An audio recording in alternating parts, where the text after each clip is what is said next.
죄송하게 됐습니다. 그러면 우리가 어디 할 참이죠? 이거 안 하셔도 되겠습니까? 예? 이거. 예? 4페이지 시작할 때부터인가요? 예, 그러시죠. 이제 쭉 한번 천수경으로 독송을 하죠. 예. 독송할 때도 이거 하고.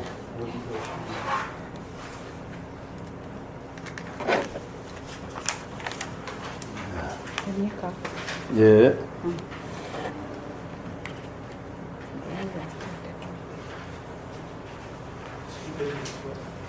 처음서부터 쭉 한번 우리 함께 독송을 한번 하고 하죠. 정구업진원 수리 수리 마하수리 수수리 서바 수리 수리 마하수리 수수리 서바 수리 수리 마하수리 수수리 서바 오방내외 아니제 신진원 나무 삼만다 못다남 옴도로도로 지미 서바하 나무 삼만다 못다남 옴도로도로 지미 서바하 나무 삼만다 못다남 옴도로도로 지미 서바하 개경계 무상심심미묘법 백천만검 난조후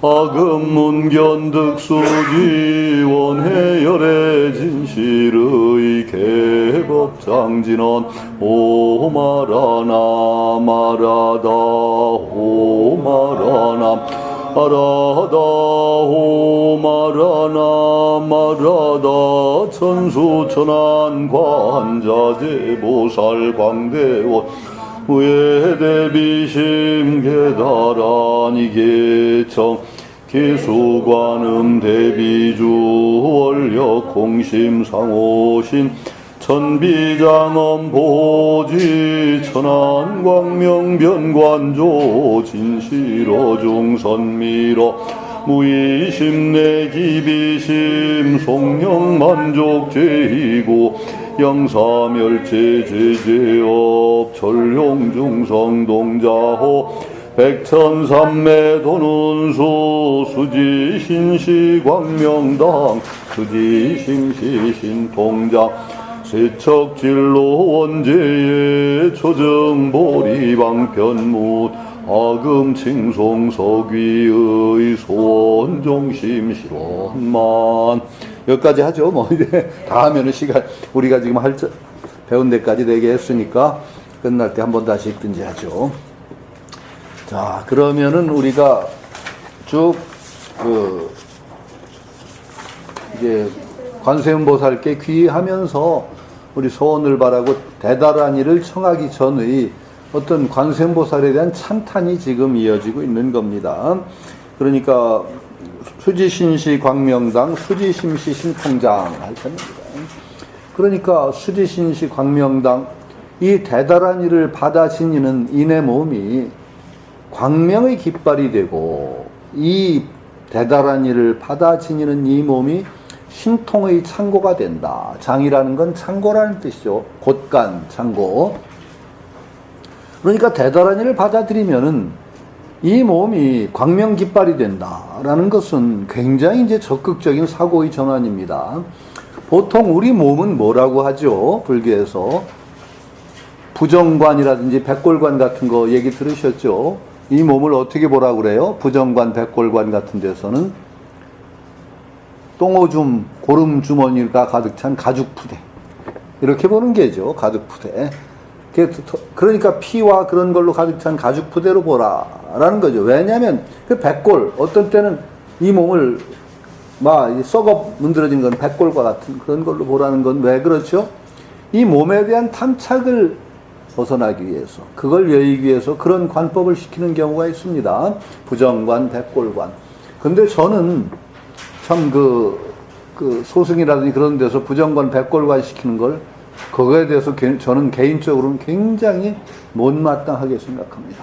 그건 불교 본연이 아니. 부처님이 와도 저는 할 말이 있어요. 그건 불교 본연이 아니다. 부처님은 언제나 뭐라고 말씀하시죠? 있는 그대로 봐라 그랬습니다. 있는 그대로 봐라라는 게 불교의 초점인데, 몸을 똥오줌으로 가득 찬 가죽푸대로 본다는 건 있는 그대로 보는 게 아닙니다. 아니, 있는 그대로 보는 건데 거기다 느낌을 넣어요. 더럽다, 더러운 것이다. 몸이 더러운 것이에요?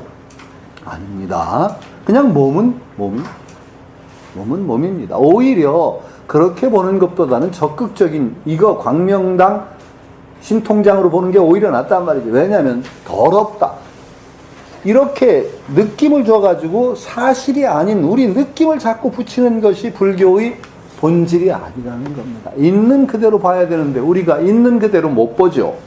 이쪽으로 치우치니까 그걸 마이너스를 메꾸기 위해서 플러스 쪽으로 막 가는 거예요. 그러니까 우리는 자꾸 내 몸을 이것이 나라고 생각하고 애착하고 탐착하니까 가죽푸대다, 똥오줌으로 가득 찬 가죽푸대라는 막 이제 부정적인 측면을 강조하면 이걸 상쇄를 하려고 하는 것이죠. 그러나 역시 그것은 사실이 아닙니다. 사실은 아니죠. 차라리 지금 오히려 이제 이 경우에서는 어떻게 지금 이것도 사실은 아닌데, 그래도 우리를 적극적인 측면으로, 좋은 측면으로 고양을 시켜주는, 마이너스 측면으로 자꾸 이게 막 더럽다라고 보기다, 이거 정말 적극적인 이미지를 넣음으로써 우리에게 가진 모든 힘을 더 끌어내는 방식, 이것이 오히려 대승적이다라고 저는 생각을 합니다. 그래서 우리 몸은 진리를 받아지게 되면, 바로 다란이를 받아지게 되면 광명의 깃발이다라고 하는 그런 어떤 적극적인 이미지를 투사하는 게죠. 우리 몸이. 그러니까 불교의 본질은 오히려 부정적인 것보다 적극적인 대로 좀 나아가야 됩니다. 제가 늘 말씀드리지만 기독교의 본질은 원죄의 인식에서 시작합니다.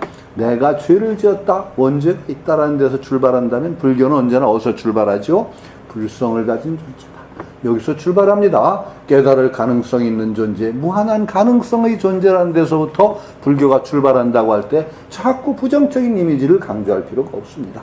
이 내 몸은 우리가 바르게 쓰면은 참으로 얼마나 좋은 것입니까? 그런데 자꾸 이 내 몸에 얽혀서 이거 나다 막 이 탐착을 하니까 이제 잘못된 대로 나아가는 것이죠. 그래서 부정관이 나오는데 거꾸로 진리를 받아지는 이 내 몸이 광명의 깃발이다 그럴 때 바로 진리가 나한테서 드러나고 이 몸을 기점으로 해가지고 따뜻함과 그 맑음과 이것이 퍼져나간 중심지가 되니까 광명의 깃발이 되는 게죠.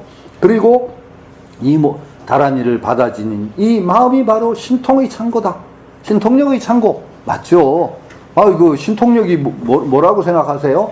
예전에 선생님이 참 그런 생각이 나네요. 참 신통력이 뭐냐? 그러더니 물으시더니 참 이 손가락이 이렇게 꼬물거리는 게 너무 신통하지? 어떻게 내 마음 먹은 대로 이게 움직이노? 이게 신통이다. 이러시더라고요. 신통이다. 그러니까 사실은 우리야말로 정말 그렇게 따지면 얼마나 신통방통한 존재예요. 이거 별거 아닌 육체적인 구성물을 가지고 이렇게 움직이고 하는, 거기서부터 무한한 신통이 시작되는데, 또 그렇게 이제 긍정적으로 생각할 수 있지만 우리가 가진 것의 몇 %를 쓰고 있어요. 또 한편 생각하면 마음의, 아니 우리 두뇌 생략이나 그런 것만 따져도요, 우리 뇌 기능에 얼마 좀 쓰고 있다고 그러죠. 우리가 정말 형편없이 안 쓰고 있는 거죠. 다 놀려두고 있는 게죠. 그것만 써도 엄청난 신통력을 발휘할 거예요. 엄청난 대신통이죠. 그런데 정말로 불법을 믿고 다란이를 받아들이게 되고 계정을 닫게 되면은 정말로 그건 무한한 신통의 창고, 무한한 신통력이 거기서도 움터나올 수 있는 가능성을 가진 게죠. 제가 전번에 손오공 얘기할 때, 손오공이 처음으로, 손오공도 이제 원숭이 왕노릇을 하다가 뭔가 계기가 있어서 죽는 유한한 존재라는 것을 알고 뭔가 불사를 추구하기 위해서 떠납니다, 손오공이. 그래서 처음 만나서 여러 스승을 찾아다니다 진정 스승을 만난 게 수보리조사를 만나는데, 금강경의 수보리조사인지는 몰라요. 하여튼 수보리조사예요. 근데 그 수보리조사가 어디 산다고 그랬죠? 어디서 만났다고 그랬죠? 영대방촌산에 사월삼성동이라는 골짜기에 수보리조사가 계세요. 영대방촌이라는 건, 영대라는 건 신령스러운 누대라는 뜻입니다. 신령. 방촌, 한치, 사방 한치되는 산이래요. 사방 한치되는 산이 어디 있어요? 그런 산 없죠. 비유죠. 인간 마음을 비유할 때 영대방촌이라고 합니다. 인간 마음 크기가 사방 한치쯤 된대요. 그러니까 비유죠. 작단 말이죠. 영대방촌산의 4월 삼성동, 기운달에 별 3개 뜬 골짜기, 그 초승달에 쉽게 얘기하면 기운달에 별 3개 뜬 골짜기가 뭐예요? 기운달, 마음 심자를 깨트리면 기운달에 별 3개 뜬 골짜기가 됩니다. 마음 심자죠. 기운달에 별 3개, 4월 삼성동이에요. 그게 4월 삼성 이렇게 되는 거죠. 그대로 한자 쓰면은 경사되는 가짜죠.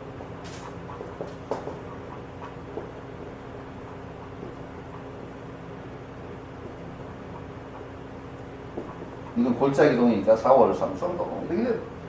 4월 삼성. 기운달에 삼성 별 3개 뜬 골짜기, 마음 골짜기예요. 그러니까 4월 삼성동이라는 건 수보리 조사가 계시는 곳이 4월 삼성동, 마음 골짜기 가서 도수를 배워요. 그 무슨 얘기예요? 이 마음이야말로 바로 신통창고라는 거죠. 그 마음 개발에 손오공이 무한한 그 신통력을 가지게 됐다는 것을 수보리 조사가 영대방촌산 4월 삼성동에 계신데 손오공이 거기 가서 도수를 배웠다. 이렇게 되는 게죠. 그러니까 다란히 받아진 이 몸은 이제 적극적으로 참 업직화하는 삼독심으로 가득 찬 마음이 아니라 어떻게 되는 거예요? 영대방촌산 4월 삼성동과 마찬가지로 신통력이 가득 찬 창고다. 이렇게 적극적인 어떤 변환이 이루어지는 거예요. 업장의 창고, 죄업의 창고였던 것이 삼독심의 창고였던 것에서 바로 신통의 창고로 정말 천지개벽이 이루어지는 것, 이것이 바로 불교입니다. 불교 다른 게 아니에요. 이제 요즘 물리학적인, 과학적으로 얘기하면은 컴퓨터 같은데 중요한 게 뭐예요? 회로가 있어요. 회로. 버스라 그래요. 회로. 컴퓨터의 칩이라든지 그런 회로가 있어요. 회로가 일단 구성이 되면은 뭘 집어넣어도 그 회로를 통해서 돌아서 딱 나옵니다. 결과가. 어떤 아웃풋가 있죠. 자료를 딱 집어넣으면 회로를 통과하면 딱 결과가 나와요. 근데 회로 자체가 잘못되면 어떻게 돼요? 뭘 집어넣어도 이게 나와요. 그러니까 회로가 잘못되면 그 회로의 가장 잘못된 악업을 산출하고 업을 산출하는 회로의 가장 핵심적인 그 회로가 뭔지 아세요? 아상이에요. 아상. 아상이라는 게 딱 회로의 중심에 있어요. 그게 딱 들어가면 아상을 통과해서 싹 나오면 업이 나와. 불교는 뭐냐? 회로를 바꾸는 거예요. 회로의 딱 들어가면 딴 게 나오게 됐어요. 그러니까 이 다란이라는 이 진원 행자가 되는 것은 우리의 근본적인 회로가 턱 바뀌는 거예요. 그 전에는 제업이 나와요. 이제는 신통이 나와요. 들어가면 거기서부터 신통 회로로 바뀌는 거예요. 회로 구조가 부처님의 가르침을 통해서 우리의 근본 회로가 쫙 바뀌고 나면은 그 다음에 들어가면은 신통이 나와요.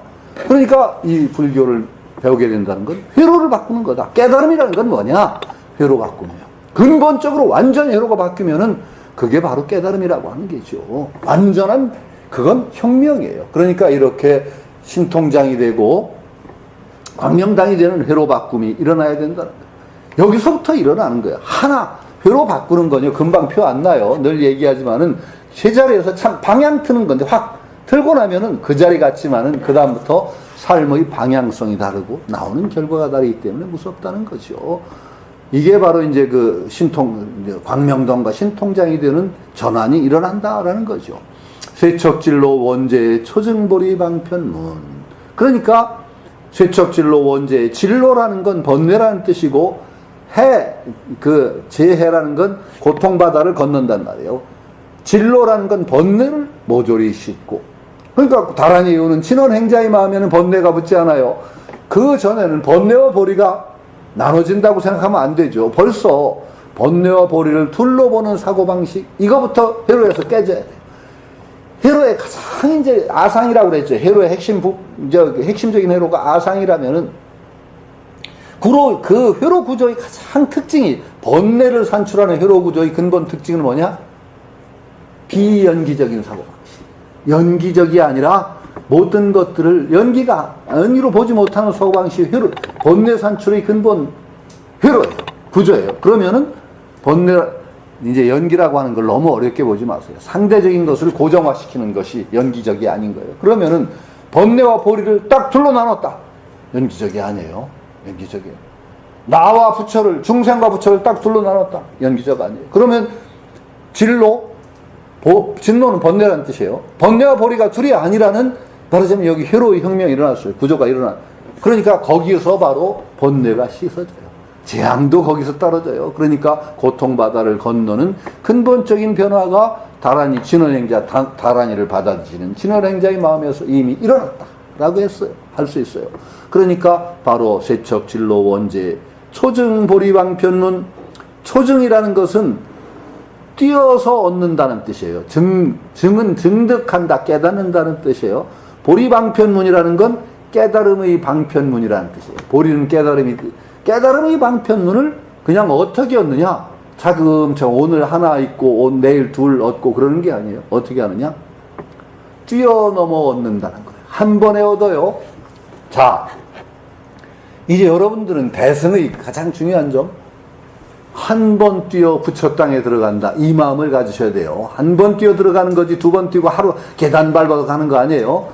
지금 회로 구조를 딱 바꾸기 시작하는 그 순간에 바로 부처 땅에 들어간 거예요. 사실은 이미 들어가고 나서 그 다음에 늘 뭐 보조 진울 스님이 얘기했듯이 차츰차츰 업력을 녹여나가는 과정이 있지, 이미 부처된 것이다라는 거죠. 어린아이가 태어나는 순간에 사람인 거지, 사람이 차츰차츰 되는 게 아니에요. 태어나는 순간 사람이에요.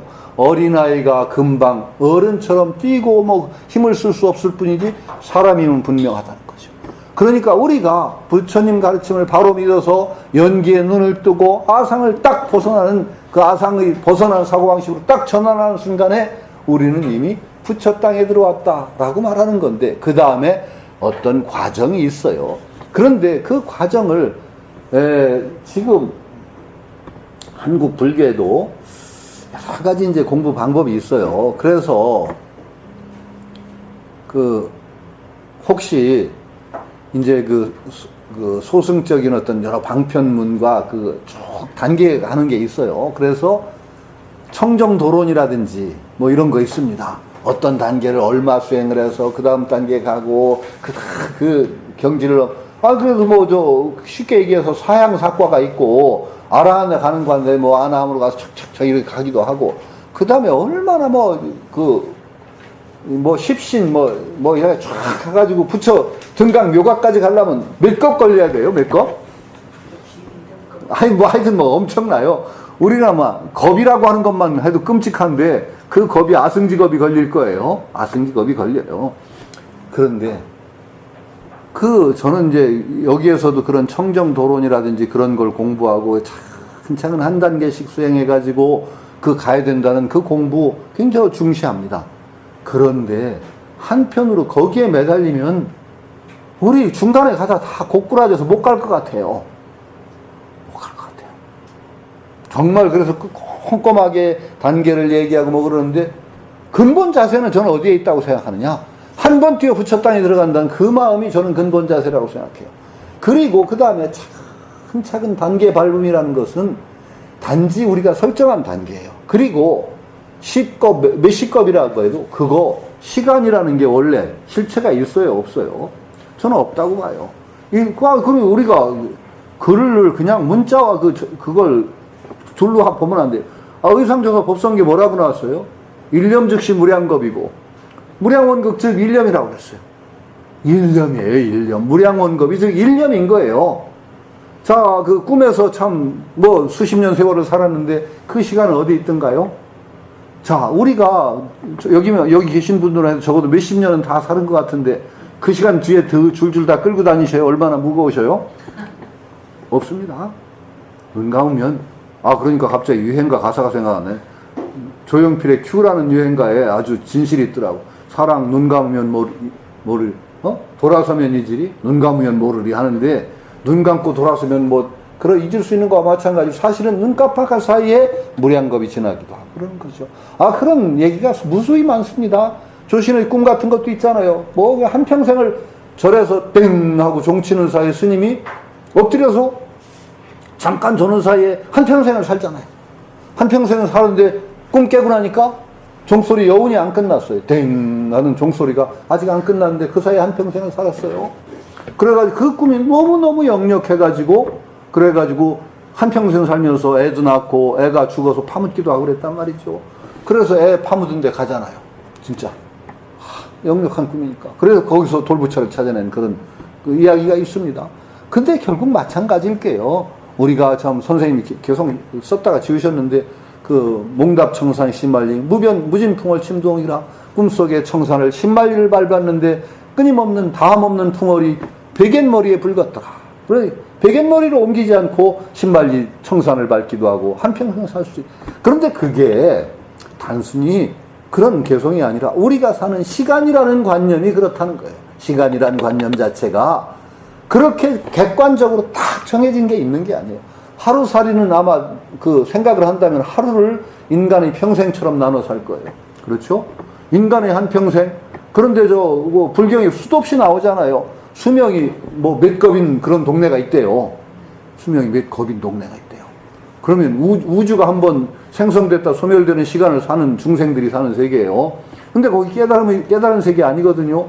그럼 그 사람들은 7쯤 산다고 하면은 지겨워서 못 살겠다고 할까요? 나중에 아우 지겨워 나 죽고 싶어 그러고 살까요? 아마 그 동네 사람들은 7 살고 죽을 때쯤 되면 아쉬워하면서 조금만 더 살았으면 좋겠다 그러고 살 것 같아요. 그렇죠? 집착 있으면 마찬가지예요. 똑같아요. 우리 인간은 지금 생각하면 그 70살 먹은 사람은 옛날 같으면은요 엄청난 거예요. 인생 70 고이라고 하잖아요. 근데 요새는 칠순잔치도 안 하더라고요. 그죠? 잔치도 별로 안 해요. 이제 8순쯤 하면 잔치 좀 하려는가요? 이제 조금 있으면 100년 120년 산대요. 그러면 그게 표준이 돼요.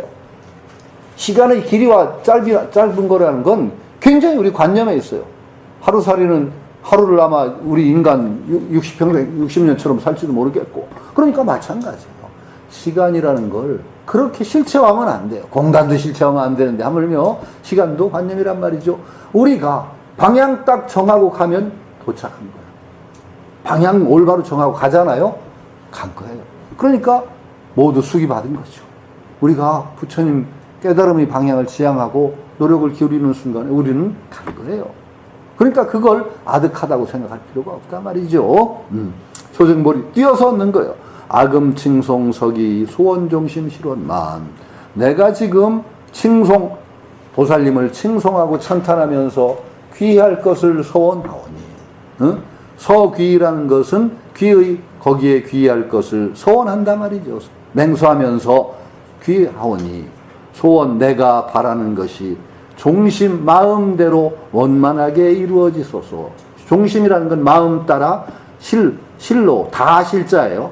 다 원만 둥글고 가득 차기라는 건 완전하게 이루어지기를 바랍니다. 라면서 이제 그 소원을 빌기 전에 보살님께 찬탄을 드리고 내가 이렇게 찬탄하고 귀하오니 내 바라는 것이 이루어지기를 기원하나이다. 이렇게 시작하면서 그 다음에 나오는 것이 시원육향이에요. 10대원과 육향이라고 그래요. 시원육향, 10원, 육향. 그래서 10가지의 서원, 그 다음에 6가지 내가 가는 곳에 이렇게 되기를 바라는 것인데 그것도 일종의 서원이에요. 시원육향이라고 이제 불러요. 줄여서 10대원 육향이라고 하는데 줄여서 10원 육향. 이제 10원을 시원육향. 이렇게 부르는 거죠. 시원이라는 건 뭐냐? 쉽게 얘기하면 사홍서원의 확장판이에요. 근본으로 사홍서원인데 4개의 큰 서원이 확장되면 이제 10개의 원으로 벌려진다. 이렇게 보는 거죠. 나무대비 관세음은 이제 원을 세우기 전에 관세음 보살을 찬탄하는 거죠.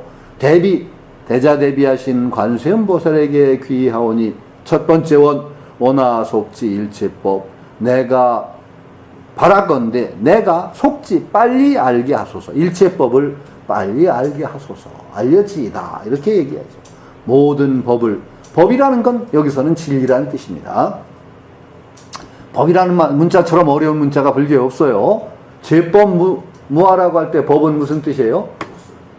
그건 진리가 아니에요. 모든 법에 아가 없다가 아니라 그때는 모든 존재라는 뜻이에요. 모든 존재. 존재도 법이라고 하고 진리도 법이라고 하고 그래서 굉장히 범위가 넓은데 여기서는 제법이라고 할 때는 진리라는 뜻입니다. 내가 모든 진리를 빨리 알게 하여지이다. 라고 하는, 빨리 그러니까 우선은 지와 행의 문제인데, 보통 비유하기를 지는 눈이라고 하고, 행은 발이라고 합니다. 지목행족이라는 표현을 써요. 알면 눈이고, 실행은 발이다. 근데 이게 지행이 둘은 아니지만은, 그래도 먼저 보는 게 먼저죠. 빠르죠. 그래서 바로 봐야 바로 간다라는 뜻에서 지행이 둘은 아니지만 그래도 알을 조금은 더 앞세우는 경향이 있습니다. 눈 바로 안 뜨면은 바로 갈 수가 없다는 거죠. 갈 때를 봐야 되니까 이게 지목행족이라는 비유도 있지만 첫 번째 모든 진리를 우선 빨리 알게 하여지이다라는 것이죠. 그 다음에 원하조득 지혜한 지혜의 눈을 빨리 얻도록 하여지이다. 지혜의 눈을 얻지 않은 지혜 전하나 프라전하죠. 지혜는 지식하고 지혜는 구별되는 건 아시죠? 지식이 있는 사람이 지혜로운 사람은 아니에요. 지혜로운 사람은 진짜 목적과 방편을 바르게 쓸 수 있어야 지혜라고 그래요. 방편을 무수히 많이 예를 들어서 무수한 방편을 알고 있어요. 무수한 방편을 알고 있는데 그 방편을 목적에 제대로 맞추지 못하면 그건 지식이에요. 목적과 방편을 분명하게 알아서 그 목적과 방편을 제대로 연결시킬 수 있는 게 바로 지혜다. 이렇게 말해도 좋을지 모르겠어요. 지혜와 지식을 구별하는 게 쉽지는 않아요. 그러니까 쉽게 구별하는 법이 있어요. 아는 걸 얘기하는 속담이 두 개가 있어요. 뭐가 있죠? 아는 게 힘이다. 그건 지혜예요. 그 다음에 반대, 아는 게 병이다. 그건 간지예요. 아니, 우리 속담에 있잖아요. 아는 게 병이다 그러잖아요.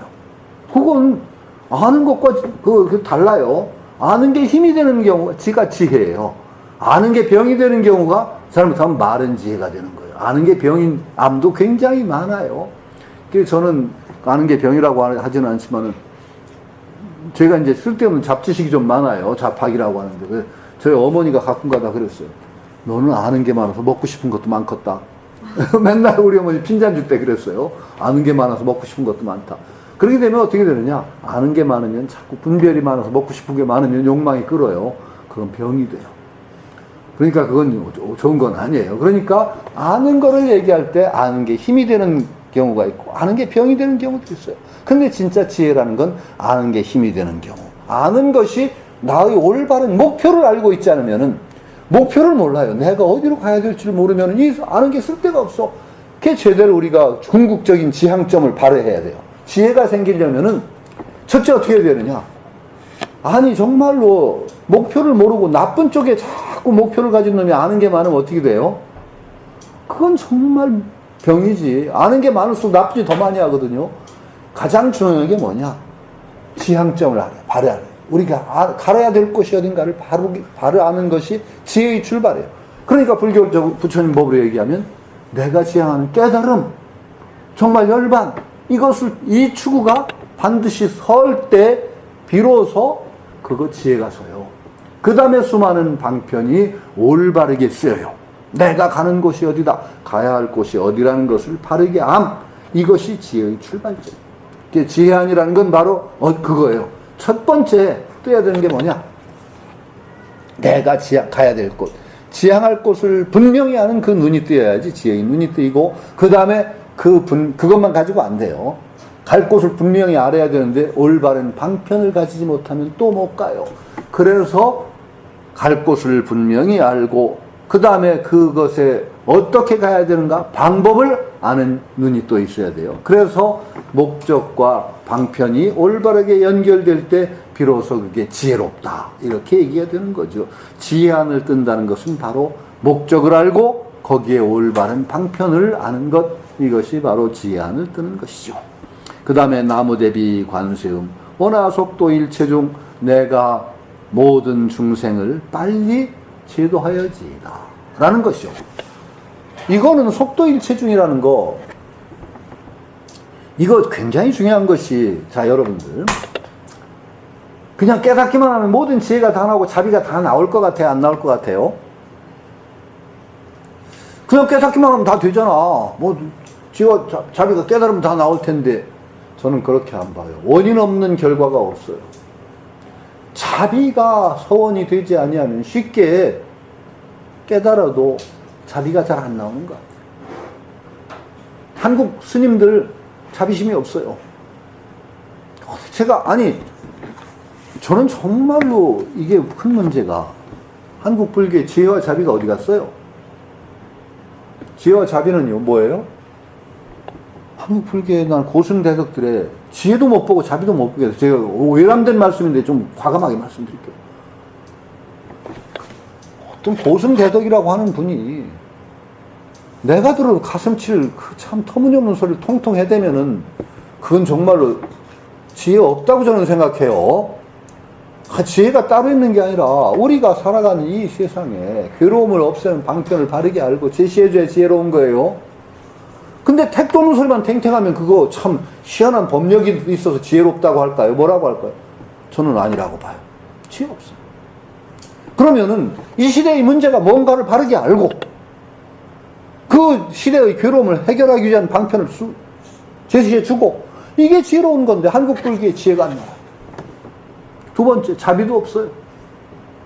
그냥 깨달음에 몰두해서 그런지 모르지만 이 불교계에 자비행이 안 나와요.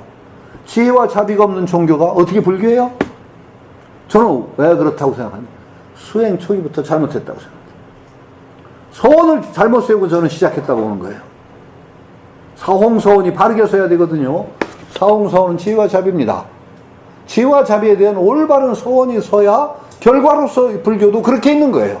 근데 제가 늘 얘기했지만 사홍서원 하도 거룩하다 보니까 내 서원이 안 되고 사홍선 다 애우고 나서 불단에 고이 모시고 가죠.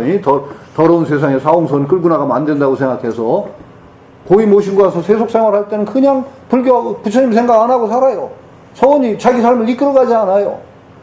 그렇게 수행하고 그렇게 사는데 거기 지혜와 자비가 어떻게 나와요? 수행을 하는 초기부터 지혜와 자비가 바탕이 안 돼 있어요. 큰 사홍서원이 바탕이 돼서 서원이 이루어지는, 수행이 이루어지는 거예요. 근데 수행하는 분들이 그저 뭔가 깨달으려고 의문 쓰는데 거기에 지혜와 자비가 들어있지 않아요. 결과적으로 깨달은 분들한테서 지혜의 자비가 저는 안 나온다. 분명하게 정말 정직연이 서서 수행이 돼야 돼요. 그 백풍 선생님이 정직연 하신 이유를 저는 절감을 해요. 바른 직연 아래 수행이 돼야 돼요. 나 혼자 깨닫는다? 그 거짓말이거든요. 나 혼자 깨달을 수가 없어요.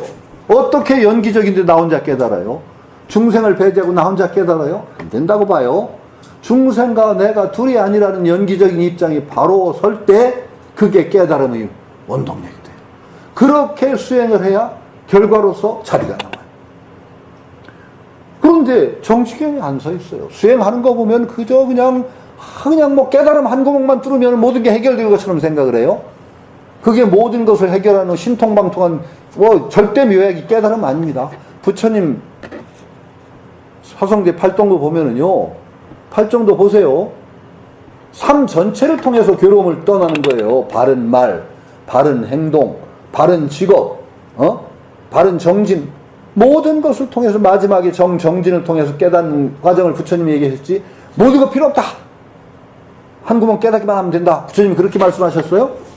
그 깨달은 구멍 하나만 뚫으면 만사다 해결이다? 저는 아니라고 봐요. 선사들, 지금 그 후대의 선은요, 선의 정신이 나는 다 죽었다고 봐요. 초창기의 선사들은요, 무서웠어요. 저는 그 중에 백봉회회 같은 선사를 엄청나게 존경합니다. 백장회회, 백봉이 아니라 백장이에요. 말이, 백장회회 같은, 얼마나 무서운 스님이에요? 일을 부작하면 일을 불식하라. 하루 노동하지 않으면 하루 먹지 말아라. 그거 부처님 계율에 어그러지는 말이에요. 부처님 계율이 어떻게 되어 있어요? 스님은 노동하면 안 돼요. 자기 생활을 위해서 생산을 한다? 스님이 어떻게 그렇게 해요? 안 돼요. 모조리 생을 유지하기 위한 모든 것은 제가 신도한테 의존해야 돼. 노동하면 안 돼요. 자기 먹을 거 생산한다? 노동하면 안 되는 거예요. 백장회의 스님이 딱 정면으로 노동하지 않으면 먹지 말라고. 얼마나 무서운 거예요? 그 스님은요, 백장회의 스님 같은 분은 그 시대 정신을 딱 본 거예요. 이게 바로 여기 중국이라는 그 현실에서 이거 아니면 안 된다는 거예요. 부처님 뭐 고정불변의 어떤 무효정법이 명안욕 따라 삼벌인데 무슨 놈 계율을 또 철대불변이다? 그런 거 없어요. 백장에서 화가 났어요. 나중에요, 그 초창기 스님, 그 선종 스님들 보면요, 법당 부신 스님이 많아요. 법당을 부셔버렸어요. 아니, 부처 안 모시는 정도가 아니라, 누구죠? 부처 그 목불 떼버린, 예? 무슨 선사가 있어요. 이 목불을 떼다가 하도 부처님 열심히 모시니까 불상 안 하다가 그냥 도끼로 뽀개서 불 떼버렸잖아요. 그런 스님, 그 정도가 법당을 무너뜨리는 선사들이 꽤 있어요. 그 선사들이요, 무서운 분들이에요. 그 당시에 법당 세우고 거기다 부처님 모시는 그런 불교, 이거 아니다라는 거예요. 법당을 그냥 없이 한다는 건 몰라도, 있던 법당 부시기, 이거 쉬운 거 아니에요. 근데 많은 선사들이요, 법당을 무너뜨려버렸어요. 어떤 거예요?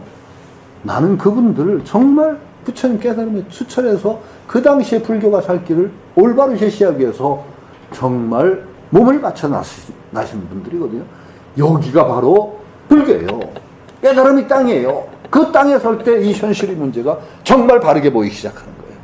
그러니까 참 종교 안에 있을 수 없는 일이 일어나죠. 법당을 무너뜨린다, 부처를 뽀개뗀다. 쉬운 일이겠어요? 이건 대지혜고 정말 무서운 결행을 한 거예요. 이게 불교여야 되는데 지금 불교 다 죽었단 말이죠. 지혜도 자비도 안 나오는 불교? 그런 종교? 우리가 믿어서 행복해질 것 같아요? 우리가 마음 크게 먹어야 돼요. 참 뭐 어떤 말이 있느냐. 불교에는 장부자유 충천지 불양열의 행처형이라는 말도 있어요. 장부는 요즘 여자 남자 가릴 거 없어요. 장부가 스스로 하늘을 꿰뚫는 뜻이 있다면 불양열의 행처행, 열애가 간 곳 따라서 가지 말아라. 그쪽 가지 마라. 이런 말도 있단 말이죠. 그러니까 그건 열애, 부처님 가신 길 따라가지 마. 정말로 깨달음의 땅에서 분명하게 이 시대 여기에 필요한 행동을 하고 올바른 지경을 세우라는 얘기겠죠. 근데 정말 지혜 얘기하니까 지혜도 자비도 없다는 말이죠. 워낙 속도 일체중하고 그 다음에 그런 중생을 제도하겠다는 큰 서원에서 해야 되는데 왜 그러냐. 연기적인 입장에 서면은 중생이 편안해지지 않으면 내가 편할 수가 없어요. 그걸 절감하지면 않으면 안 돼요. 세상 다 엉망인데 나 혼자 편안할 수 있다? 체면술사예요, 그게? 그 나쁜 놈이죠. 그죠? 세상 다 어지러운데 저 혼자 아주 편안하다? 그 근원적으로는 그런 자리를 세워야 돼요. 그러나 절대로 그 편안한 자리에 가서 안주하는 사람, 그 깨달은 사람 아니죠. 그게 바로 불교의 첫 입각처예요. 중생과 함께 간다는, 중생과 내가 둘이 아니라는 그런 것이 근본 입각처이기 때문에 일체의 중생을 내가 제도하기를 바란다. 그 다음에 나무대비관세음 원화조덕 선방편, 올바른 방편을 얻기를 하는 거죠. 방편, 참 이거야말로 방편을 얻는다는 말, 이 방편처럼 또 중요한 말이 불교에서, 이 불교야말로 방편의 종교입니다. 딴 거 없어요.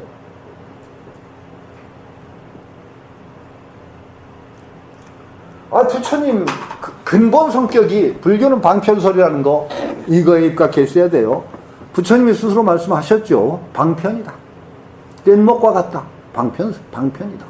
나중에 그 삼론종이라고 그래서 그 금강경이라든지 반야경 같은 것에 근본 입각처를 둔 것이 삼론종입니다.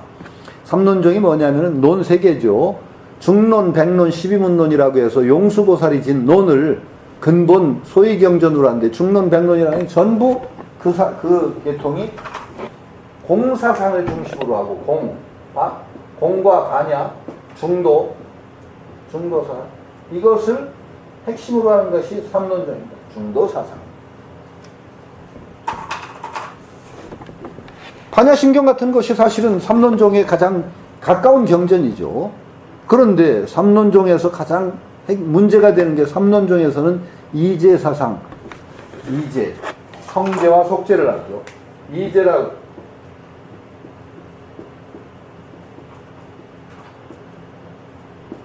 진제와 속제를, 이제는 뭐냐? 진속이제입니다. 진제가 있고 속제가 있다. 진제, 속제. 참된 진리를 얘기하는 참된 진리. 세속의 진리. 진제속죄를 나눠요. 그래서 쉽게 얘기하면 진제속죄는 그런데 재밌어요. 진제라고 하는 것, 불교에서 가르치는 진제라고 하는 것이 다툼이 일어나요.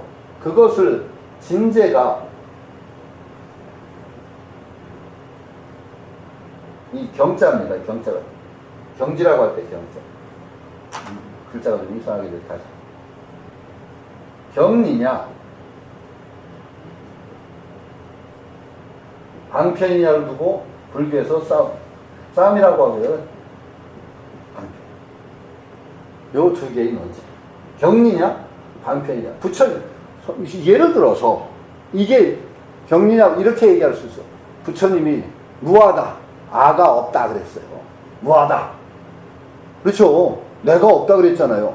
무하라는 말이 경리냐, 어떤 경지나 진리 그 자체냐, 방편이냐. 이걸 가지고 문제를 삼아보세요. 자, 이 질문을 던질게요. 무하, 내가 없다. 그게 경리예요? 방편이에요? 방편. 여기서는 방편이라고 바로 나오네요. 근데 진리라고 그냥 믿기 시작하면 어떻게 되느냐? 이게 또 하나의 장애가 돼. 경리라는 것은 그게 다 그 자체로 말 그대로 진리라고 믿는 게 경리예요. 그런데 삼론적으로 분명하게 방편이라고 해요. 왜냐? 무아라는 것은 왜 방편이냐? 어떤 것이냐? 내가 있다는 믿음을 가지고 여기에 집착해 있거든, 사람들이. 그래서 그걸 깨트려주기 위해서 무아를 써. 내가 없다. 그러니까 유아라는 집착이 있기 때문에 무아라는 말이 나온 거예요. 그러니까 유아를 깨트리기 위한 방편이에요. 이게 진제라고 하는데 그게 말 그대로 진리가 아니란 말이죠. 근데 무아라는 말을 그 말 그대로 진리로 딱 받아들이는 순간 어떻게 돼요? 여러분 내가 없으세요? 어디가? 백호 선생님 그때 아주 난센스한 말을 하셨어요. 내가 없냐? 그러면은 내가 너희들한테서 나를 하나 뺏어오지. 내가 있냐? 있으면 내가 하나 줄게. 그러셨어요. 이거 아주 그냥 여러분 생각하면 바로 알 수 있어요.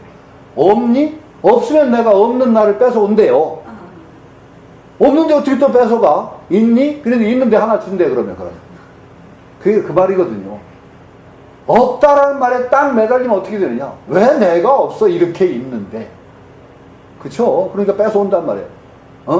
있는 나 뺏기는 거예요. 그러니까 뭐 하라는 건 뭐냐? 이 있는 나, 이 현상적인 나를 부정한 적이 없어요. 근데 거기에 뭐 불변의 아ত্만이 있다고 생각하고 다 어려서부터 늙어 죽을 때까지 내가 있다고 하는 건, 그건 나하고 상관없는 거야. 그건 나 아니야. 그런 걸 딱 붙들고 있으니까 그걸 깨기 위해서 무아를 얘기했단 말이야. 근데 무아구나, 내가 없구나 하면 어떻게 살 거예요? 내가 어떻게 없어요? 그러니까 무아는 그대로 진리가, 그러니까 유아라는 집착을 깨기 위해서 방편으로서 무아를 얘기했단 말이야. 근데 무아를 무아라는 그걸 구분을 딱 붙잡고 늘어지면 어떻게 되느냐? 유무를 넘어서 비유비무라고 얘기해. 유도 아니고 무도 아니다. 내가 있는 것도 아니고 없는 것도 아니다. 두 번째, 있는 것도 아니고 없는 것도 아니구나. 그놈을 딱 붙잡고 늘어지면 어떻게 해야 돼? 그 다음에 비비무. 비유비무가 나와. 유무를 붙들고 늘어지면 그 다음에 비유.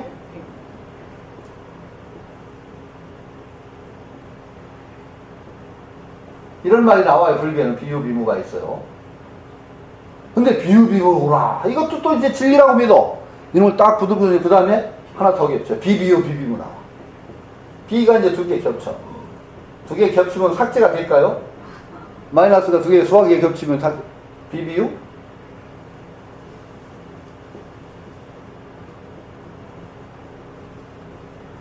쓰기도 힘들다. 근데 비비무를 또 붙들고 늘어지면 어떻게 해야 돼요? 비비무 그래야 돼요? 이 정도 얘기하면 알아들어야지. 이거 여기서 못 알아들으면 저 아재 개그로 언구제러블이라고 구제불능이라고 얘기하. 이 정도 얘기하면, 이 쉽게 얘기하면 전에 얘기했듯이 유아라는 색안경을 쓰고 진리를 못 보니까 무아라는 말은 그 색안경 벗으란 말이거든요. 유라고 보는 색안경을 벗어라. 그랬더니 무라는 색안경을 딱 쓰네. 그러니까 비유비무라고 해서 그 생각을 베껴. 그거 아니야. 안경 벗고 보라는 말인데 왜 자꾸 내가 벗고 보라는 걸 그 안경을 쓰냐? 또 써. 그럼 또 베끼는 거야. 그러면 이거 이래도 못 알아들으면 이게 구제불능이라는 거야. 안경, 그런 어떤 진리란 집착을 벗어나서 있는 그대로, 불교는 언제나 있는 그대로, 정말 있는 그대로요. 그 쓸데없는 관념의 유의를 그치는 게 불교거든요. 그러니까 방편이란 말이에요, 방편. 그러니까 선방편이라는 것이 얼마나 중요하냐. 선방편 없으면요 깨달을 수 없어요. 진짜 깨달을 수 없어요. 선방편이야 불교 전체예요. 부처님 말이 방편설인데 방편 빼놓고 어떻게 불교가 있어요? 모두가 방편이에요. 불교는 진리라는 걸 따로 문자로 세운 게 불교 아니에요. 다 방편이니까 부처님 가르침이라는 선방편을 얻지 않으면 우리는 영원히 깨달음에 갈 수가 없어요. 방편이야말로 불교 전체예요. 그러니까 방편과 목적 둘이 아니에요. 선방편, 그 다음에 나무대비관세음 원화속승 반야선 깨달음 입에 탄다 라는 말이죠. 그 다음에 한짝이에요. 반야선을 타고 그 다음에 월고해, 고해를 넘어간다. 반야선을 타야 고해를 넘죠. 지혜의 배를 타야 그 고해를 넘죠. 지혜의 배.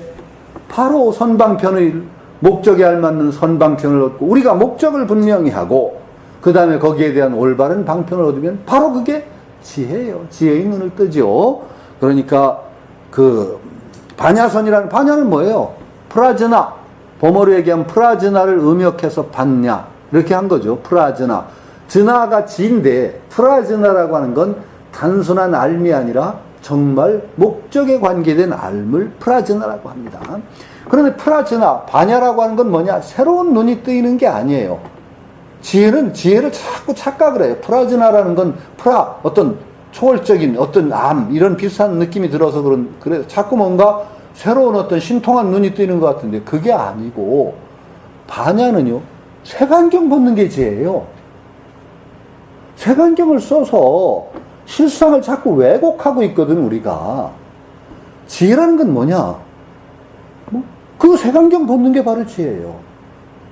그러니까 자꾸 불교가 신비화되고 이상한 종교가 되는 이유는 자꾸 신비주의화돼. 신비주의를 갖다 붙여 이상한 신통력 생기는, 신통력에 생기죠. 수행하면 누가 안 생긴대요, 그거. 그러나 그것도 불교에서 그런 걸 목적으로 한 적이 없거든요. 최고의 신통은 뭐냐? 안경 벗고 있는 그대로 보는 거예요. 지혜라는 것이 있는 그대로 봄이에요. 이걸 잊어버리고 자꾸 뭔가 새로운 희한 빠끔한 눈이 뜨인다고 생각하면 병통이 생겨요. 절대 그런 거 없어요. 불교는 있는 그대로 보는 거예요. 언제나 있는. 그런데 우리가 얼마나 있는 그대로 보지 못하고 있는가 반성을 해야 돼요. 수없는 겹겹의 색안경을 쓰고 있거든. 그 색안경을 부처님 가르침을 통해서 배우게 되면 그 색안경들을 하나하나 벗는 거예요. 가장 근본적인 색안경, 아에 관한 아뜨만, 내가 있다라는 색안경이죠. 그건 정말 논리적으로 따지면 뻔한 얘기인데도 그 색안경을 벗기가 그렇게 힘들죠. 부처님이 늘 얘기했죠. 나를 본 적이 있니? 나를 본 사람? 없거든요. 나를 본 분 한번 손 들어보세요. 나를 직접 느껴보거나 체험한 분들 없어요. 그 어려서부터 늙어 죽을 때까지 나하고 하는 그 나를 보거나 체험한 분은 아무도 없는데 그 다음에 내가 그런 불변의 내가 있다는 걸 논리적으로 증명한 적이 있냐? 그거요. 동사 철학자 아무를 들여다놔도 내가 있다는 걸 논리적으로 증명한 철학자 아무도 없어요. 그건 증명이 안 돼요. 형이상학적인 명제라고 하는 건 증명 안 된다고 그랬어요. 가장 증명한 것처럼 착각하는 게 데카르트가 얘기한 고기또 에르고슴. 생각한다. 나는 생각한다. 고로 나는 존재한다. 이게 내가 있다는 걸 증명한 것처럼 착각하는 사람들이 있는데 아니에요. 그거는 데카르트가 쓸데없이 나를 생각한다. 고로 생각 있다예요. 내가 생각한다는 건 누가 얘기했어요? 증명되는 건 생각해요. 생각이 있다는 것밖에 증명 안 돼요. 불변이 내가 생각한다는 건 증명 안 된 거예요. 그런데 데카르트 갖다 붙였을 뿐이지. 그러니까 동서고면 어떤 철학자도 불변의 자아를 증명한 일이 없어요. 그러니까 부처님 말씀하시잖아요. 논리적으로 증명 안 되고 경험도 안 되는 존재를 왜 그렇게 붙들고 늘어지냐? 그걸 왜 믿고 사냐? 이게 부처님 말씀입니다. 참 우리는 터무니없는 믿음이에요. 논리적으로 증명 안 되고 경험도 못하는 걸 붙들고 거기다 모든 것을 갖다 끌어붙여서 내 새끼, 내 생각, 내 몸, 내 재산 다 끌어붙이고 있거든요. 근데 그거 증명 안 됐거든요.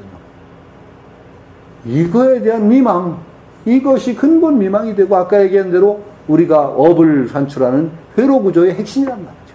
그리고 그 다음에 비연기적으로 나와 남을 가를, 내가 생기면 반드시 남이 생겨요. 딱 갈라져요. 이 갈라지기 시작하는 연기가 깨지는 지점이 어디냐? 내가 생기, 남이 생겨요. 나와 대척적인 남이 딱 생기니까 둘이 생겨버려요. 그 둘이 딱 갈라지는 걸로 하면 연기적인 사고가 깨져요. 연기적인 사고는 뭐냐? 내가 둘이 아니야. 이렇게 활동하는 전체가 나예요. 전체가 나지 내가 딱 떨어져서 따로 불변의 알맹이가 있는 게 아니에요.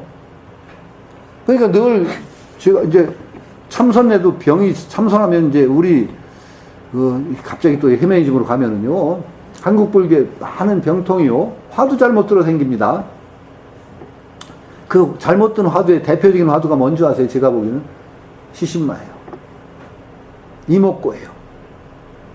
이목고 화두가 불교의 병의 근본이 되는, 그 나쁜 화두는 아니에요, 사실은 그게. 근데 그게 불교 병통의 반은 저는 만들어낸다고 봐요. 이목고를 하면서 자꾸 불변의 나를 생각해. 이목고, 이게 목고가 어떤 옛날부터 불변하는 뭐 근본적인 나가, 이게 목고야, 자꾸. 그러다 보니까 부처님이 부정하는 아상만 탱탱 불어와, 이목고 하다가. 아니거든요. 그렇게 화두 이목고를 그렇게 들면 안 됩니다. 내가 있는데 그 내가 목고가 아니에요, 이목고는. 그렇게 되면 큰일 나요. 아상이 땡땡 불어나가지고 이목고 하다가 부처님이 부정하는 아상만 탱탱 불어가지고 한 병통이, 그렇게 화두는 안 되거든요. 그래서 나를 안다. 그 자꾸 부처님이 부정했는데, 부처님이 부정한 뭔가 뺏긴 것 같아. 부처님이 나가 없다고 부정하고 나니까. 그러면 대하가 있는 것 같아, 진화가 있는 것 같아, 뭐 이래가면서 자꾸 그냥, 그 말도 나쁜 건 아닌데 부처님이 부정한 아 대신에 뭔가 자꾸 그냥 붙들고 늘어지려고 해. 바로 그 붙들고 늘어지려는 그 마음을 반성해야 돼. 왜 내가 이렇게 붙들고 늘어지려고 하지? 뭐 때문에 그렇게 붙들고 늘어져야 되는 거예요? 이 있는 나를 자꾸 대한이 뭐 이런 걸 붙들고 늘어지기 시작하면 어떻게 되는지 아세요? 있는 나를 부정해. 이렇게 존재하는 내가 헛된 것이 돼, 자꾸. 그냥 이걸 그냥 전체성으로, 나는 그렇게 전체적으로 하는데 부정해요. 참 바보 같은 짓이에요. 그래서 거꾸로 나를 찾고 싶으면은 내 주변을 보라고 그랬어요, 저는. 나를 진정 알고 싶고 나를 찾고 싶으면은 내 주변을 열심히 들여다보면 그게 나예요. 왜냐? 여기 있는 여러분들이 막 나예요. 왜 수많은 사람 중에 이런 분들이 내 곁에 왔겠어? 이게 나예요, 사실은. 나를 알고 싶으면은 주변을 쫙 보면은 나예요, 그게. 왜? 주변에 순 도둑놈만 있다. 그건 난 도둑놈이에요. 아, 별거 없어요, 내가. 그렇게 보란 말이에요. 차라리 그냥 나도 모르고 남도 모르는 그걸 붙들고 늘어지려고 하지 마세요. 내 주변을 쓱 보면은 내 주변에 참, 이게 뭐냐. 내가 그래도 위안을 얻을 수가 있는 거죠. 여기 오면은 참 좋은 일요일에 뭐 하려고 여기 오셨어? 이런 분들이 있다는 게 참, 나하고 비슷한 분들이 온 거야. 아니, 쉽게. 그러니까 이게 나예요. 내 주변을 보니까 싹 도둑놈밖에 없어. 나 도둑놈이거든. 근데 그렇지 않고 뭔가 향상심을 가진 분들이 왔다? 나 그런 존재인 거예요. 우리 나라가 어떤 나라? 이 나예요. 이만큼. 내가 어찌 수많은 세상 버리고 여기 왔냐 말이에요. 나예요. 그만큼. 그런 끊임없는 연관성, 그 전체를 있는 그대로 인정해야지. 그거 관계없는 내 알맹이 따로 있다? 이게 얼마나 바보 같은 생각이냔 말이에요. 부처님 그러지 말라고 그런 거예요. 그런 거 보이지도 않고, 느끼지도 못하는 그 나에 의존해서 왜 삶을 설계하니? 그러면 부처님은 내가 어떻다 이러지 말고, 이렇게 웃는 나, 활동하는 나, 이 전체성으로 쓴 나를 있는 그대로 보면은 그게 바로 정확하게는 아니지만 무아에 오히려 가깝다는 말이죠. 갑자기 또 이상한 데로 좀 나갔어요. 반야선과 고해를 떠나 진정한 반야, 지혜의 눈을 뜨지 않으면은 고해를 벗어날 수가 없죠. 반야라는 건 지금 얘기한 대로 있는 그대로 보는 눈. 그게 반야지. 새로운 신통방통한 어떤 그 초능력 있는 이거 반야 아니에요. 초능력이라는데 그런데 집착하는 순간에 오히려 반야하고는 10만 8천이 멀어져요.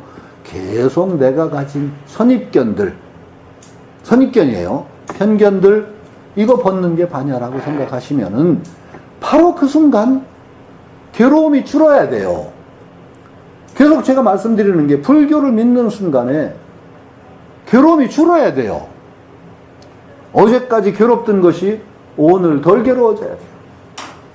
왜 그러냐? 아상을 가지고 자꾸 있으면 그만큼 괴로움이 늘어요.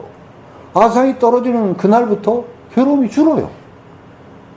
바르게 보는 순간부터 괴로움이 줄어야 돼요. 그게 바로 불교인데, 어디 가보면 불자들이 왜 이렇게 무거워? 그냥 인상 팍 쓰고, 일체 계고를 체험하고 있는 것처럼 인상을 쓰고 사는 불자들 보면, 이거 불자 아니거든요. 진짜 아니에요. 괴로움은 늘 얘기하듯이 바로 보고 벗어나는 거지, 괴로움에 눌려가지고, 찌부러져가지고 거기에 끙끙거리는 게 불교 아니란 말이에요. 괴로움을 딱, 불교는 시작이 어디냐? 괴로움을 바로 보는 거예요. 딱 바로 보는 순간에 불교는 괴로움을 벗어나기 시작합니다. 바로 보고 그날부터 불교를 배우고 믿는 순간부터 바로 보고 벗어나는 거예요. 괴로움을 안고 뒹구는 게 불교 아니에요. 인생은 고해로구나 그러면서 괴로움에 빠져가지고 뭔가 쭈그러들고 그러는 불교 아니에요. 내가 바로 보는 순간부터 괴로움 벗어나는 거죠, 불교는. 그러니까 월고해 지혜의 눈을 뜨는 순간에 괴로움의 바다를 벗어나는 길이 열리는 거죠. 그게 뭐냐? 그 다음에 그 핵심이 뭐냐? 지혜의 개정도. 핵심이 뭐냐? 또 방편의 가장 핵심이 뭐냐? 불교는요, 팔정도라고 하지만 압축하면 뭐라 그랬어요? 사막이에요. 사막이에요. 개와 정, 그래서 사막은 뭐죠? 개정해요. 그리고 우리가 가장 사막의 근본, 지혜를 낳게 하는 근본이 뭐냐? 개와 정이에요. 개와 정. 개와 정이 생기면, 지금 사막이 반야를 계속 얘기했는데, 지금 지혜를, 반야선을 타고, 반야가 뭐예요? 바로 지혜입니다. 반야 지혜예요. 그러면 반야를 미리 얘기하고, 그 다음에 개정도, 개정의 길을 얻을 바뀌어요. 개정, 그 다음에 해는 지금 앞에 지혜, 반야지혜. 이것이 반야지혜의 또 바탕, 개정. 이 사실은요, 이것이 꼭 바탕이라고 말할 것도 없어요. 개정에는요, 돌고 돌아요. 개가 정의 뿌리고, 정이 개의 뿌리고, 그 다음에 개가 정의 뿌리고, 정이 또 개의 뿌리고, 이렇게 사실은 무한순환 하는데, 순서를 얘기하면 그래도 개정이 바탕이 돼서 해가 나온다고 말하기가 쉬운데 꼭 그런 건 아니에요. 왜 그러냐? 개와 정이 생기지 않으면요, 해가 안 나와요. 개가 생기지 않으면 정도 안 생겨요. 첫째, 올바른 생활, 개라는 건 어려운 게 아니고, 개 율반 생각할 게 아니라 우리가 넓게 생각해야 돼요. 올바른 생활 원칙이 개입니다.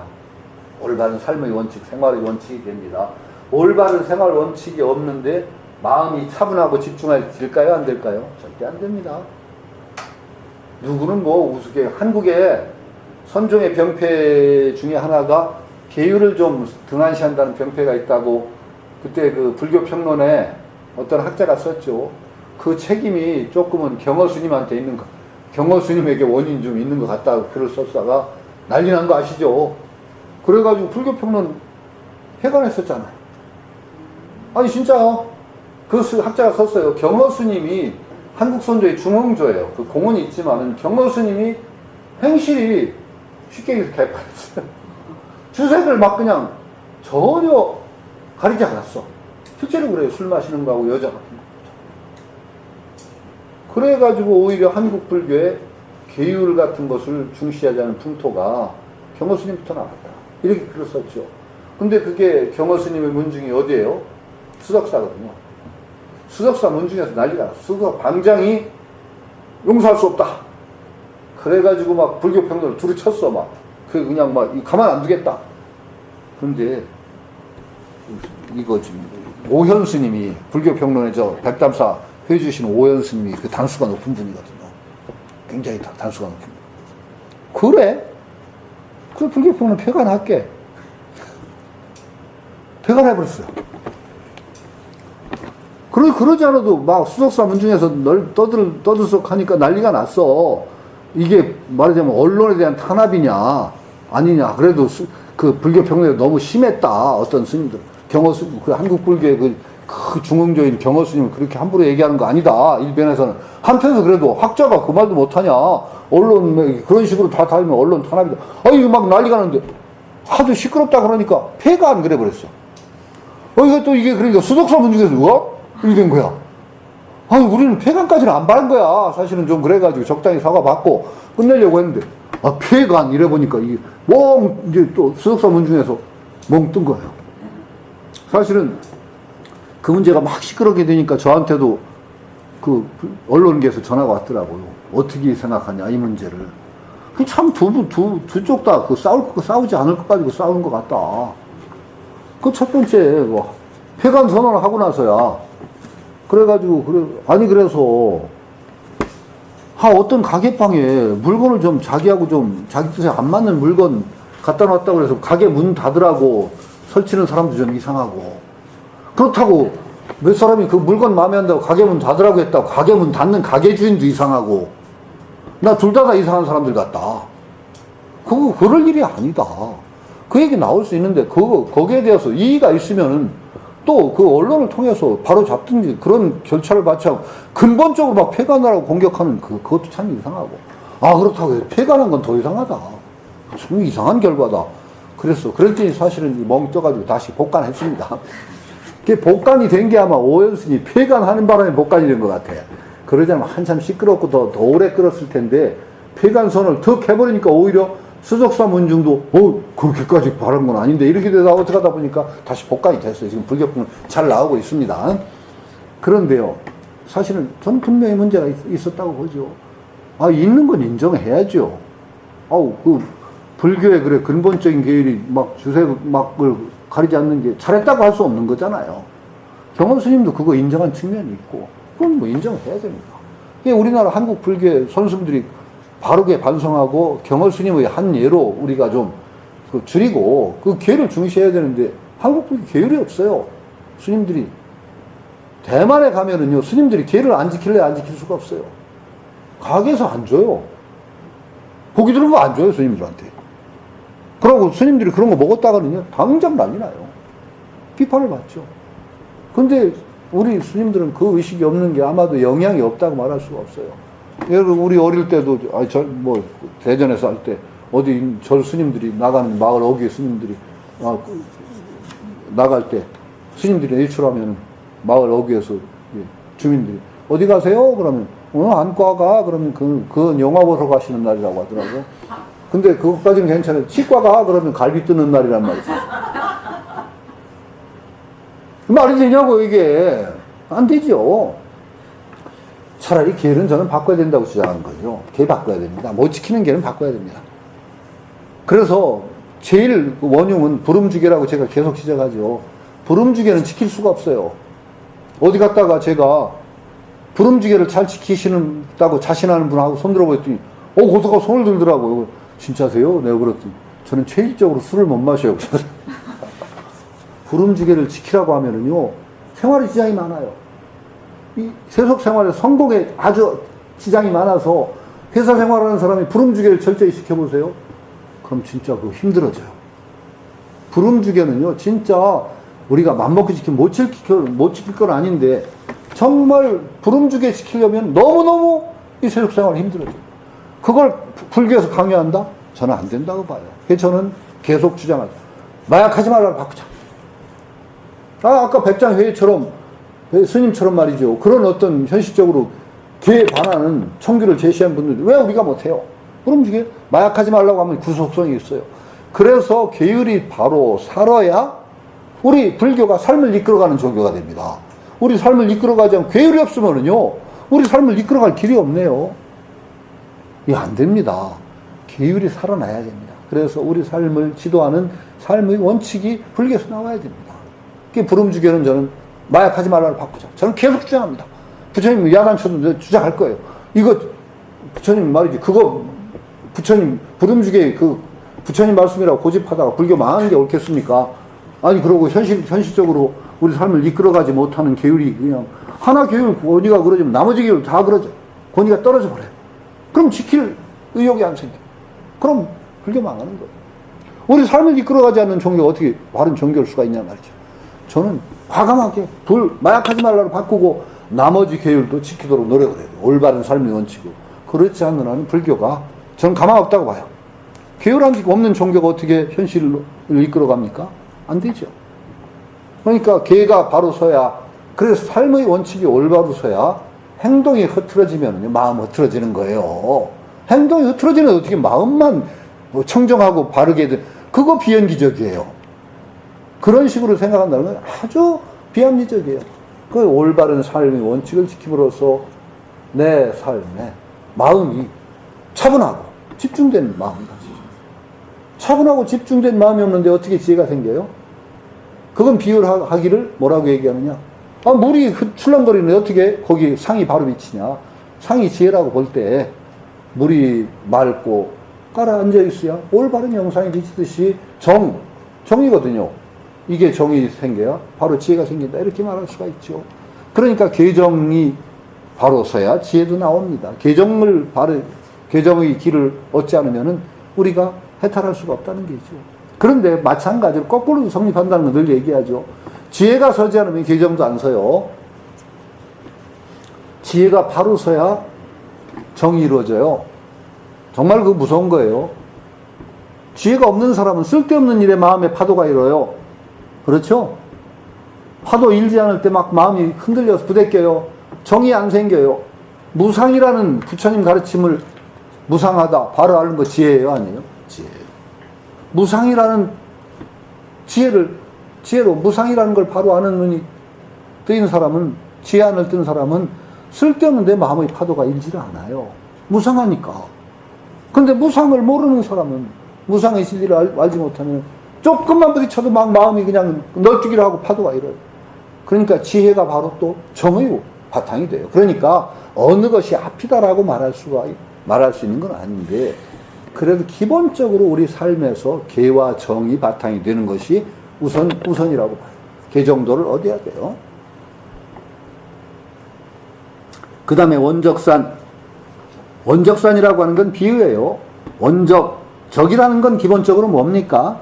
원적은 사실은 적이라고 하는 건 니르바나를 적정이라고 표현하죠. 원적이라는 것은 고요하고 원만하게 고요한 산이라는 것은 뭐예요? 열반산이에요. 열반산. 원적산이라는 것은 깨달음의 산이고 모든 번뇌와 이런 것이 떨어진 원적의 산이라고 하는 것이 원만한 깨달음, 원만한 열반, 그 산에 내가 오르기를 궁극적인 목적이죠. 근데 열반도 우리가 이거 내가 오늘 너무 한다. 시간이 괜히 아니요. 원적이라는 게 열반도 우리가 잘 생각해야 되는 게, 열반 죽음하고 착각되면 안 되고, 열반하고 제일 가까운 개념이 뭐라고 그랬습니까? 열반하고 가장 가까운 말이 진리라고 해요. 많은 학자들 연구에 열반과 가장 가까운 개념은 진리예요. 법이에요, 법. 경전에 그렇게 쓰여서 어떤 경전에 열반이 너를 평안하게 하다, 이런 말이 있으면 똑같이 법이, 진리가 너를 평안하게, 진리가 너를 평안하게, 열반이 너를 평안하게. 열반이라는 걸 신비화하지 말아요. 진리예요. 열반에 든다? 진리에 든단 말이에요. 열반은 우리가 이룩하는 게 아니에요. 열반을 내가 이룩하는 것은 무너져요. 열반은 내가 만드는 것이 아니에요. 열반에 드는 거예요. 진리에 드는 거예요. 유의법과, 지금 바로 뒤에 무의가 나와요.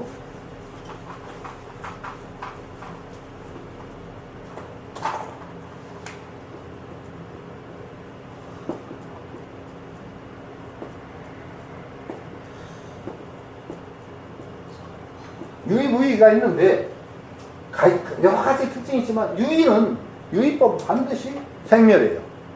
생멸이 있어요. 생멸이 있는 게. 무의법은 생멸이 없어요. 무의법의 대표적인 게 뭐가 있어요? 무위법의 두 가지. 크게 얘기하면 무위법의 허공무위, 열반. 그러니까 허공이 무위예요. 이제 선생님 허공 자꾸 이제 허공무위. 허공은 무위. 그 다음에 지금 얘기한 열반이 무위예요. 열반과 허공이 두 개가 무위법이에요. 이것은 변화가 없는 거예요. 생멸 변화가 없는 게 허공과 열반밖에 없어요. 아니 그 오이 100법, 오이 75법에서 그 구사론, 그 다음에 그 유식 거기에서 오이 100법 나눌 때 무위법, 허공법 이게 두 개가 무위법이에요. 나머지 다 유의예요. 열반을 내가 만든다, 이룩한다 그러면 유위법이 돼요. 열반은 생멸이 없는 거예요. 열반은 그냥 그 자체로 있는 것이지 내가 열반을 이룩하는 게 아니에요. 열반에 드는 거예요. 열반은 무위법이라 생성도 없고 소멸도 없어요. 원적산에 오른다는 것은 원적산은 비유예요. 그러니까 열반이란 그리고 그 열반에 가장 가까운 개념이 진리라는 걸 우리가 알아야 돼요. 열반을 무슨 실체화하거나 그 열반으로부터 모든 것이 나오는 게 아니고 진리. 그러니까 경에 얘기하듯이 우리를 편안하게 하는 거. 진리고 열반. 진리를 깨달아서 진리에 드는 거예요. 열반에 드는 거예요. 원적산에 오르는 거예요. 그게 궁극이. 그리고 그건 그 다음에 원하속해 무의사 거의 같은 말이에요. 무의사라는 게 뭐예요? 무의의 집이라는 게 열반이 바로 무의예요. 무의는 허공은 우리가 깨달음하고 이제 별로 관계가 없는 개념으로 생각하니까 무의사라는 건 열반산에 있는 무의사 그 자기가 없는 그 집에 든다. 깨달음에 열반에 드는 거, 깨달음에 드는 거 그게 무의사란 말이죠. 무의여야만 영원해요.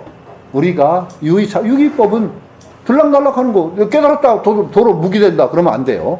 열반에 드는 사람이 도로 쫓겨나기도 하면 안 되죠. 깨지기도 하면 안 되는 거예요. 열반은 이룩하면 무의이기 때문에 변화가 없어요. 그렇게 함으로써 우리는 우리 조동 법성신, 법성의 몸을 이루는데 이게 무슨 소리냐? 특별한 새로운 몸이 아니라 법성이라는 것은 진리와 함께하는 몸이 된다는 거예요. 진리의 몸이에요. 이 법성신이라는 건 바로 진리의 몸, 법의 성품, 거기에 어그러지 않은 그런 존재가 되는 것이죠. 내가 열반산 무의사에 들므로써 그때는 나와 진리가 둘이 아닌 그런 존재가 되는 것이 바로 법성신을 이루는 것이다. 이렇게 얘기되는 거죠. 이것이 바로 시원입니다. 10개의 큰 서원, 사홍서원의 확장판이라고 말할 수가 있죠. 이걸 잘 분류하면 사홍서원에 잘 배치가 되고 겹치는 것도 있을 거예요. 사홍서원 뭐죠? 중생을 건지고, 그 다음에 번뇌를 끊고, 그 다음에 법문을 다 배우고, 불도를 다 이루고. 잘 한번 배치해 보세요. 이것이 사홍서원의 확장으로 10대원, 10개의 큰 서원, 진원행자가 가지는 10개의 서원으로 요약이 된 것이죠. 그러니까 우리가 진원행자로서 다란이를 외운 바다 지니는 사람은 바로 이 서원 아래에서 이루어져요. 다란이를 읽는 것도 바로 이 서원, 이것을 바라면서 다란이를 읽는 거죠. 그러니까 언제나 제가 아까 얘기했던 대로 우리가 수행을 한 바탕에도 이런 큰 서원이 바탕이 되어야 됩니다. 서원이 바탕이 되어야 된다는 것은 그래야만 되는 조건이 아니라 진리가 그렇기 때문에 그래요. 진리가 그러하기 때문에 중생과 내가 둘이 아니기 때문에 중생과 나를 함께 끌고 이제 제도하는 것이고 모든 그런 것들이 그런 진리에 있기 때문에 그러한 올바른 서원에 입각할 때 우리가 진실로 괴로움을 벗어나는 길에 갈 수 있고 참된 진원행을 할 수가 있다. 이렇게 되는 것이죠. 그러니까 진원을 받아 지니기 위한 조건으로서 10가지 서원이 필요한 것이죠. 그 다음에 육향이라는 것은 사실은 그 서원과 이런 우리가 향하는 곳이라는 것이 그건 이제 다음 시간에 하죠. 10가지 서원을 바탕으로 해서 우리가 진원행자의 기본을 갖춘다. 그리고 이렇게 하니까 우리가 다란 주시옵소서 하는 게 아니라 비로소 이런 서원을 올바로 가질 때 우리가 거기에 다란이가 베풀어지는 내 마음 바탕이 조성된다. 이렇게 말할 수가 있는 겁니다. 이렇게 시원을 얘기했습니다. 오늘 여기서 마치도록 하죠. 예.